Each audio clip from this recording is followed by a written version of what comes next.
Hello, I'm Chris and welcome to the Fragrant Divide. In this video, I'll be sharing my thoughts on recent Etat Libre de Orange releases. I have a soft spot for niche brands that are more on the affordable side that manages to show some boldness. Eldo even describes itself as daring and rebellious. I own Tom of Finland and Dangerous Complicity, and really admire others from the collection like the Herman one, the Marquis de Sade, Rian, and many more. But that rebelliousness seems to be waning more and more over the years, which is reflected in their recent releases. The brand seems to be just going with the trends these days. And I get it. Brands will do what they can to survive and make money. They got into the Middle Eastern style of fragrances with the Orange Extraordinaire collection. They released a Your Skin But Better type of scent with She's an Anomaly. Then they released a powdered milk scent with Ghost in the Shell. And these scents I have here are in the same vein of being trendy and uninspiring. And that's really where the disappointment comes in, as you may have seen in the title of this video. I mean, if you market your brand a certain way that forms certain expectations, and those expectations are very much skewed by what you produce, then there's a disconnect there, a gap, or a divide perhaps. On to the perfumes, starting with Sous le Pont Mirabeau, which translates to Under the Mirabeau Bridge, built across the Seine River in France. Based on that, you could probably guess what genre this perfume falls under. So yeah, it's an aquatic. Good old, tired, and predictable aquatic. That's the disappointing part. What this is an ozonic, salty, musky, cologne-adjacent aquatic, which has been done a million times before. The opening has this slightly spicy herbal quality to it that lends some greenness to the aquatic nature. What I find delightful here is the predominance of that ozonic salty accord and how dry feeling the perfume is. One of the things that I hate about aquatics is the over-reliance on any material that feels like slimy, disgusting, overripe honeydew melon. It's also often sweetened for longevity. That is just so gross to me, especially the resulting texture. Sous le Pont Mirabeau feels quite dry and really reminds me of that smell you get around chunky salt crystals. It's actually slightly confusing because Pont Mirabeau is over a freshwater river and not seawater, but whatever. It also has this subtle synthetic feeling sweet medicinal oud thing playing as a supporting role in the background. There's no oud here according to the notes, so something else is giving that effect. Another plus that I have to give this perfume is that on skin, the aquatic notes don't seem to intensify. Most aquatics seem to do that when exposed to the heat of the skin. If you are into drier feeling marine notes that favor hints of saltiness, this might be a good one to try.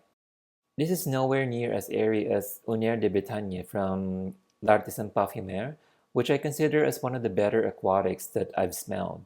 And it's not as funky as Escalade Indonésie by Les Indomadables, and it's been a while since I've smelled imaginary authors falling into the sea, but I remember that being saltier than this one. Next, from good old aquatic to the bottom of the barrel, everything, everywhere, all at once category of Gourmand's story of your life. Just like the previous one, this smells overly familiar. It has all the usual suspects of a gourmand, the vanilla sweetness, warm spices, hints of dried fermented fruit, sweet sticky amber, the works. The opening feels like it has a floral component, and in the middle, a rum note does make a short appearance. But to me, majority of the scent settles into this milky, creamy vanilla spice amber that is actually quite delicious. And just like Sous le Pont Mirabeau, this one also has that synthetic sweet medicinal oud-like smell in the background. It's disappointing because it's another vanilla-based gourmand and ultimately too sweet for my taste.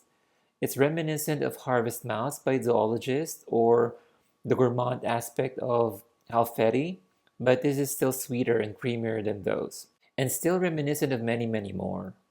What I'm delighted about this is that the brand seemed to have exercised a level of restraint here. They could have easily made Story of Your Life into an absolutely sickeningly loud and sweet abomination like other brands have, but they didn't. It's still really sweet, yes, but surprisingly, it didn't trigger the typical awful reactions from me. I did read some comments about this fragrance, and I'm quite shocked that other people are absolutely repulsed by it, being too sweet, too intense, and headache inducing. Normally, I'd be right up there with those people with a torch and a pitchfork, but in this rare occasion, I'm not. Next is the latest addition to the bold and strong Middle Eastern style Orange Extraordinaire collection, Nostos. There is actually another new one called Uruk Chronicles, but that's currently a Harrods exclusive. Nostos apparently was also previously a Harrods exclusive. It comes in a dark violet bottle, which doesn't seem to have any connection to the smell at all. Unsurprisingly, this focuses on oud, but just the sanitized medicinal part. It's all about light-colored, creamy airy woods, incense, musk, and that medicinal characteristic of oud. For varying amount of time, it hints at being astringent, of ammonia and of bleach, even of cannabis. For the rest of the life of the perfume, it's pretty much the oud part with some underlying mixture of bitterness and sweetness. There's supposed to be a rose in this, but I feel like I just feel the rose because I saw that there's a rose note. While I didn't put this on my skin, it seems beast mode. The paper strip I used, even though I put it in the small box that it comes in, the scent remained quite strong after more than 48 hours. The disappointment comes in because it's another loud, strong oud. It's also very reminiscent of a lot of other perfumes. It's in the same style as Bois Imperial and Ganymede, but brighter than both. It reminds me of Ambre Gris from Paris Monte Carlo, Faux Secret by Bruna Fazzolari, and apparently, according to Fragrantica, it's super similar to the very popular Ombre Nomade by Louis Vuitton and to Oud Stallion by Maison Crivelli, which was created by the same perfumer of Nostos, who is Jordi Fernandez. The delight is that despite everything I've said, it's nonetheless a rather intoxicating fragrance profile.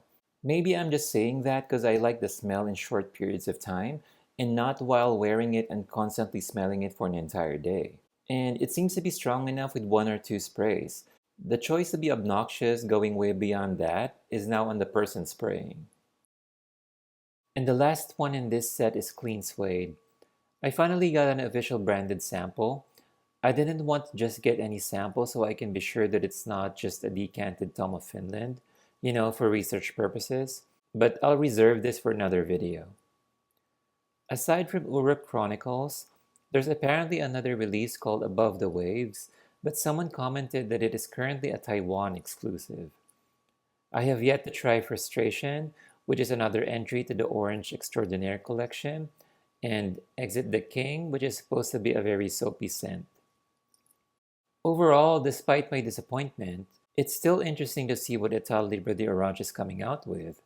I'm not ready to write them off just yet, especially with more and more expensive releases coming out from other brands. That's it for me. I hope that was informative in some way. Please consider liking and or subscribing. And as always, thank you for watching.